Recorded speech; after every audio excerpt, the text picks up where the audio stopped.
Prepare for a workers' stand in the general election. People want Tories out. That is the bleedingly obvious lesson from the 4th of May local election results. The Tories, i.e. the ruling Conservative Party, set their expectation bar at 1,000 losses, so low they hoped it would be impossible to go under. But they did, losing 1,061 seats and control of 48 councils. The main opposition Labour Party gained 536 seats, the Liberal Democrat Party 407 and the Green Party 241 shared the spoils. Much less than half the electorate voted, evidence of the widespread disdain with capitalist establishment politicians. Voter turnout was lessened still by Tory voter ID rules putting up more barriers in the way of voting. Scandalously, reliable data was not recorded of numbers turned away on the day. Local elections, across not all councils in England and none in Scotland and Wales, cannot be an accurate predictor for the outcome at the next general election, which could come any time before December 2024. Nevertheless, it dominates the thoughts of the establishment parties, not least whole swathes of Tory MPs fearing for their jobs. Are there any who are safe? In traditional Labour-supporting Red Wall areas, who voted to leave the European Union in 2016's referendum, such as Blackpool, Grimsby and Middlesbrough, Tories lost ground to Labour. In wealthy traditional Conservative supporting Blue Wall seats in the southeast they lost out to Liberal Democrats in many cases. Lib Dems say they made 132 net gains in council areas covered by Tory cabinet members.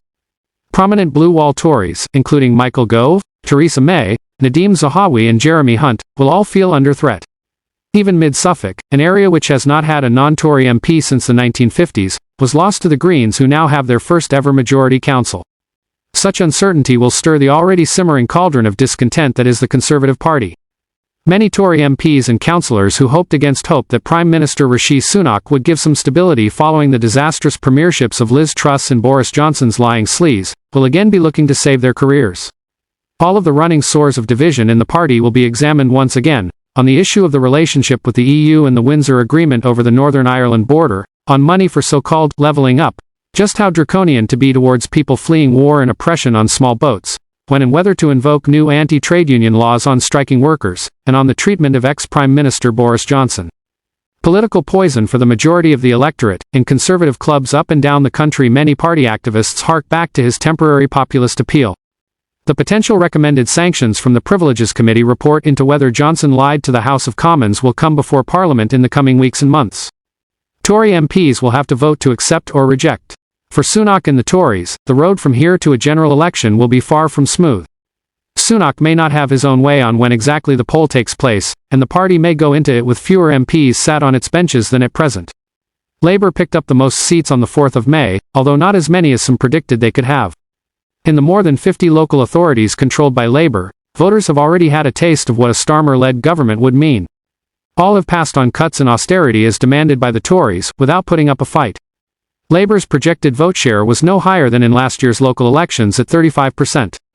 Still, Sir Keir Starmer declared, "Make no mistake, this means we are on course for a Labour majority at the next election."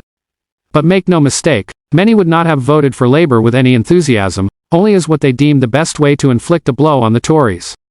At a general election, where turnout is likely to be up, that urge will be even greater. Among the spectrum of extrapolations from the election results, many put Labour as the biggest party in a hung parliament. A lot can happen between now and a general election, and a lot rides on Labour's performance in Scotland where the Scottish National Party, which holds 45 out of 59 Scottish seats in Westminster, is in crisis. But it is highly likely Labour will be the biggest party and Starmer Prime Minister. How is he preparing for office? By doing all he can to reassure the capitalist class that he will govern in their interests. That is why he speaks of fiscal responsibility, rules out keeping the party's policy for free higher education, sacks frontbenchers for speaking out on picket lines, bars former left leader Jeremy Corbyn from standing for Labour and removes the whip from his close ally Diane Abbott. Just as Starmer is preparing for office, so too must the workers and trade union movement prepare for a Starmer-led government.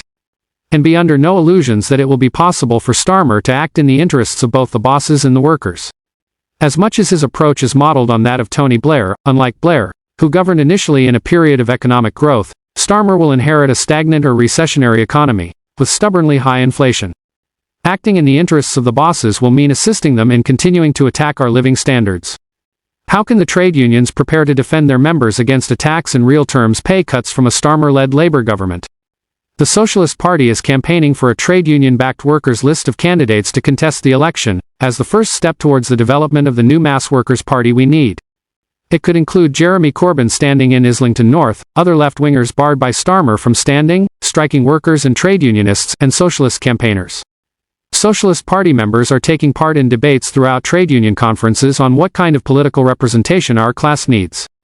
That includes backing a motion at Unite Conference for a rule change to allow the union to financially back candidates who support Unite policies outside of labor.